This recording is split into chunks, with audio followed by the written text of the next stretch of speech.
तीन फसलों का एक ऐसा कॉम्बिनेशन जिनको अगर आप लोग लगाते हैं तो आपके घाटा होने का चांस नहीं होगा और वहीं पर आप लोग 1 एकड़ में कम से कम 1 लाख रुपए और अधिकतम 3 लाख रुपए बड़े ही आसानी से प्राप्त कर सकते हैं, और वो भी 1 महीने से लेकर के 4 महीने के अंदर। तो यह जो फसल है यह कम लागत की फसलें हैं, कम देखरेख की फसलें हैं, इनको आप लोग आसानी से लगा सकते हैं और अच्छा प्रॉफिट उठा सकते हैं। अब बात ये आती है कि हम 3 फसलें, आपको चाहे जितनी एरिया हो, जैसे आपको 1 एकड़ में लगाना है तब भी 3 फसल को लगाना है, और अगर 1 एकड़ से ज़्यादा लगाना है तब भी आप लोगों को 3 फसलें लगानी है। इसका कारण ये होता है कि जैसे देख लीजिए, अगर आप लोग सभी अंडे एक ही टोकरी में रख देते हैं और अचानक वो टोकरी गिर जाती है तो आपके सभी अंडे फूट जाते हैं। तो यहाँ पर जो 3 फसल लगाते हैं किसान, मान लीजिए कोई एक फसल आपकी बारिश की वजह से खराब हो गई, कोई एक फसल रोग लगने की वजह से खराब हो गई, तो ऐसे में जो तीसरी फसल रहेगी कम से कम जो आपकी लागत है और कुछ प्रॉफिट है आपको वापस निकाल करके दे देगी। तो इस वजह से कोई भी किसान जब खेती करने जाए तो सिर्फ एक फसल को मत लगाएं, कम से कम एक समय में 3 फसलों को लगाएं। इससे क्या होगा कि आपके घाटा होने का चांस खत्म हो जाएगा। आगे बढ़ने से पहले आप लोगों के सफल होने के लिए एक जरूरी चीज हम बता देना चाहते हैं। देखिए, अभी आगे बरसात आने वाली है और बरसात में ज़्यादातर जो फसलें खराब होती हैं यह पानी लगने की वजह से खराब होती हैं। ऐसे में ज़्यादातर जो किसान भाई होते हैं इनके खेत बराबर समतल नहीं होते हैं। ऐसी परिस्थिति में होता यह है कि कहीं पर पानी ज़्यादा लग गया और कहीं पर पानी कम लग रहा है, तो वहाँ पर जो उत्पादन हुए इसमें भी अंतर आ जाता है। तो आप लोगों को गर्मी का समय है, साल भर में सिर्फ एक ही बार यह मौका मिलता है, तो अपने खेत को सबसे पहले समतल करा लीजिए। समतल कराने के पश्चात आपके पास जो भी उपलब्ध गोबर की खाद है या मुर्गी की खाद है तो उसको उस खेत में डाल दीजिए। 1 एकड़ में तकरीबन आप लोगों को 5 ट्राली से लेकर के 20 ट्राली तक डाल सकते हैं। यह डिपेंड करता है कि आपके पास उपलब्धता कितनी है। बस ध्यान रहे कि वह जो खाद होनी चाहिए यह सड़ी होनी चाहिए। उसके बाद अपने खेत की एक गहरी जुताई कीजिए और रूटावेटर लगा दीजिए। अब यह जो तीनों फसलें हम आप लोगों को बता रहे हैं जब लगाएंगे तो उनमें रोग कम लगेगा, खाद की मात्रा कम डालनी पड़ेगी और जो आपकी फसल है काफ़ी बेहतरीन उत्पादन देगी। तो हमारी सबसे पहली फसल है धनिया की खेती। देखिए, सामान्यतः धनिया की खेती अगर आप लोग गर्मी में करने जाते हैं तो ज़्यादातर किसान इसमें फेल हो जाते हैं, और जब फेल हो जाते हैं उत्पादन नहीं हो पाता है। तो यही कारण होता है कि गर्मी में, बरसात में जो धनिया होती है यह महंगी बिकती है। लेकिन हम आप लोगों को बताते चले कि ज़्यादातर क्षेत्रों में इस समय बारिश हुई है, वो भी भारी वाली बारिश हुई है। ऐसे में जो मिट्टी है यह शांत हो गई है, उसकी गर्मी निकल गई है। तो जब अब आप लोग बुआई करेंगे तो जो आपके धनिया के बीज का अंकुरण है यह काफ़ी आसानी से हो जाएगा। लेकिन ध्यान रखिएगा, बुआई करने से पहले आप लोगों को देखना है कि तापमान अगर 40 डिग्री के ऊपर जा रहा है तो आप लोगों को बुआई नहीं करनी है, और 40 डिग्री सेल्सियस के नीचे अगर तापमान जा रहा है तो आप लोग धनिया की बुआई कर सकते हैं। अब आप लोगों को धनिया की बुआई गर्मी में करनी कैसे है, जब कि गर्मी समाप्त होने वाली है और आगे बरसात का समय आने वाला है। देखिए, क्या होता है कि जो धनिया की खेती होती है इस समय अगर आप लोग करते हैं और बेड मेथड से धनिया की खेती करते हैं तब आपके सफल होने का चांस ज़्यादा होगा, और अगर आप लोग सामान्य विधि से करेंगे तो ऐसे में फेल होने का चांस ज़्यादा हो जाता है। कारण ये होता है कि एक तो गर्मी पड़ रही है, दूसरे आप लोग जब सिंचाई करते हैं ऐसे में पानी बहुत ज़्यादा मात्रा में लग जाता है, और धनिया एक तो वैसे भी गर्मी की वजह से विकास नहीं कर पाती है और ज़्यादा पानी लग जाने के कारण उनकी जड़ें जो है यह बैठ जाती हैं। तो आप लोग ध्यान रखें, जब भी आप लोग धनिया की बुआई करने जाएं तो आप लोगों को हमेशा बेड विधि से ही इसकी बुआई करना है। एक चीज़ और बताते चले, इतना ही नहीं, बेहतर बीज अगर धनिया की नहीं है तो ऐसे में भी आप लोगों के फेल होने के चांसेस बढ़ जाता है। तो जो भी आप बीज का सिलेक्शन करें वह तापमान सहने वाली वैरायटी होनी चाहिए, तब जब आप उसकी बुआई करेंगे तब जाकर के आप लोगों को अच्छी सफलता हासिल हो जाएगी। और हाँ, धनिया में जब आप लोग बुआई करते हैं उसके बाद जब पहला पानी देना रहता है तो उस समय आप लोगों को ह्यूमिक एसिड चाहे खाद में मिला करके देना रहेगा, चाहे तो आप स्प्रे कर सकते हैं। इससे होगा क्या कि जो तापमान है उसको यह कंट्रोल करने में मदद करता है और आपकी धनिया की जो बढ़वार होती है यह काफ़ी बेहतरीन होती है। हमारी जो दूसरी फसल है ये है लौकी की खेती। देखिए, जो लौकी की खेती होती है यह भारी खेती है, मतलब अगर आप लोग लौकी तोड़ना चाहें तो एक व्यक्ति आराम से पूरे दिन में 5 क्विंटल लौकी की हार्वेस्टिंग कर सकता है। तो ऐसे में जो हार्वेस्टिंग की कास्ट होती है यह घट जाती है, और लौकी ऐसी है कि जो गर्मी और बरसात में काफ़ी ज़्यादा खाई जाने वाली फसल है, बाजार में भारी मांग रहती होती है।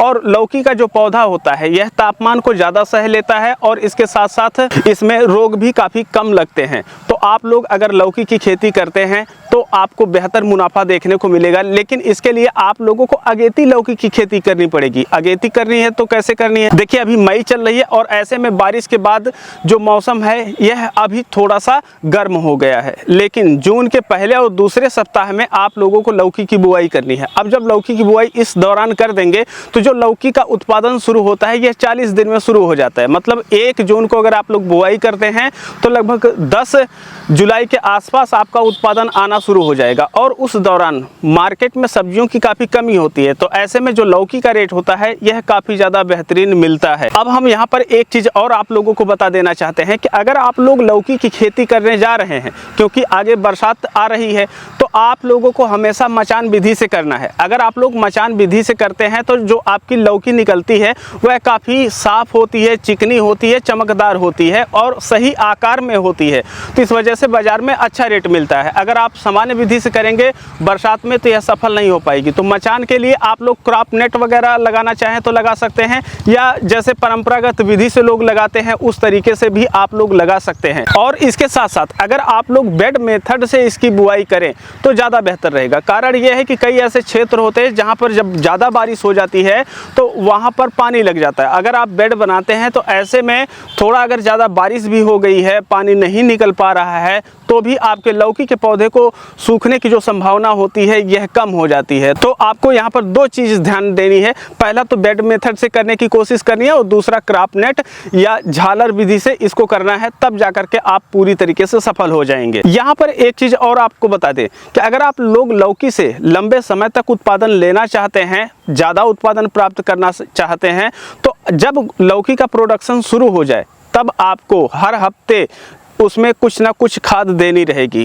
जब आप लोग सिंचाई करने उसकी जा रहे हैं, हफ्ते हो गए, 10 दिन हो गए, तो उसमें खाद डालिए। और खाद में हमेशा आप लोगों को माइक्रोन्यूट्रिएंट शामिल करना चाहिए। जब आप लोग माइक्रोन्यूट्रिएंट शामिल करेंगे तो जो लौकी के फल का आकार होता है यह काफ़ी ज़्यादा बेहतर रहता है और ज़्यादा फल और फूल बनते हैं।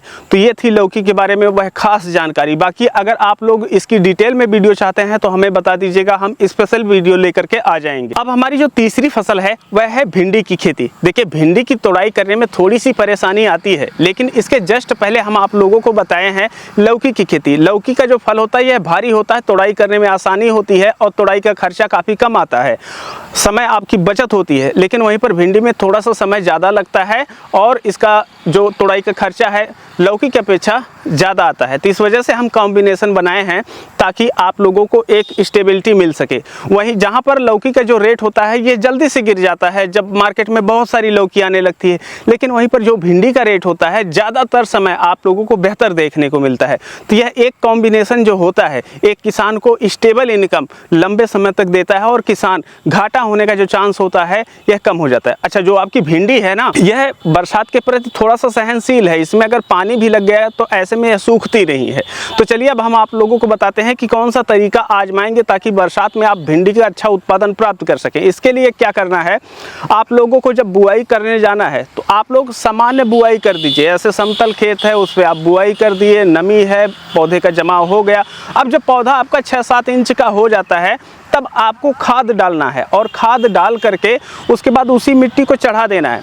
अब आपका भिंडी का जो पौधा है यह बेड पे हो जाएगा और उस पर मिट्टी भी चढ़ जाएगी। ऐसे में क्या होता है कि जो बरसात के दौरान जब हवाएं चलती है तो आपके भिंडी का जो पौधा है यह हिलेगा नहीं ज़्यादा, जिससे इसके सूखने का जो चांस होता है यह काफ़ी कम हो जाता है और आप भिंडी की तुड़ाई लंबे समय तक करते रहते हैं।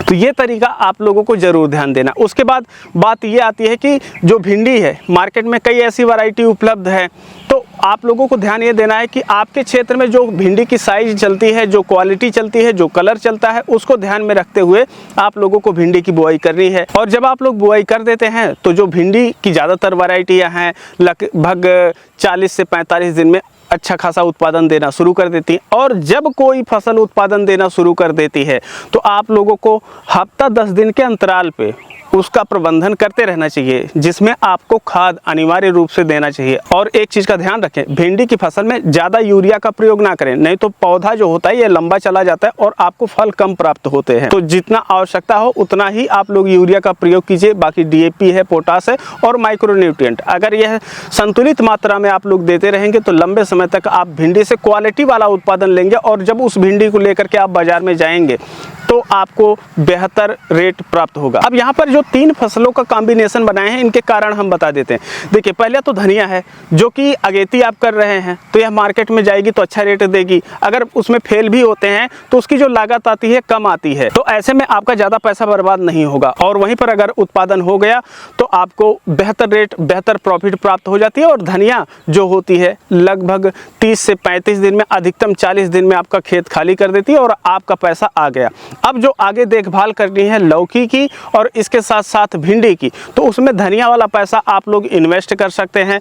अब जब उस पर आप लोग इन्वेस्ट कर देंगे तो वह फसलें काफ़ी ज़्यादा बेहतरीन हो जाएगी। जो धनिया का खेत खाली हुआ है वहाँ पर आप चाहें तो कोई और फसल की बुआई कर सकते हैं, या अगर आप लोग चाहें तो जहाँ पर आप लोग भिंडी लगा रहे हैं उसके अंदर भी आप लोग धनिया आराम से लगा सकते हैं। लेकिन तब आपको जो आपकी भिंडी है उसको बेड मेथड से शुरू से ही लगाना पड़ेगा। और वहीं पर दूसरी जो फसल है लौकी, इसमें तोड़ाई में आसानी होती है और यह रोगों के प्रति ज़्यादा सहनशील होता है। जो भिंडी है यह लंबे समय तक उत्पादन देती है और आपको हमेशा स्टेबल रेट देती है। तो कुल मिलाकर के किसी भी परिस्थिति में आपका पैसा जो लागत का डाले हैं आपका घाटे में नहीं जाएगा, आप हमेशा प्रॉफिट में रहेंगे। 1 एकड़ अगर आप लोग लगाते हैं तो 1 लाख रुपए से लेकर के 3 लाख रुपए तक आप लोग प्राप्त कर सकते हैं।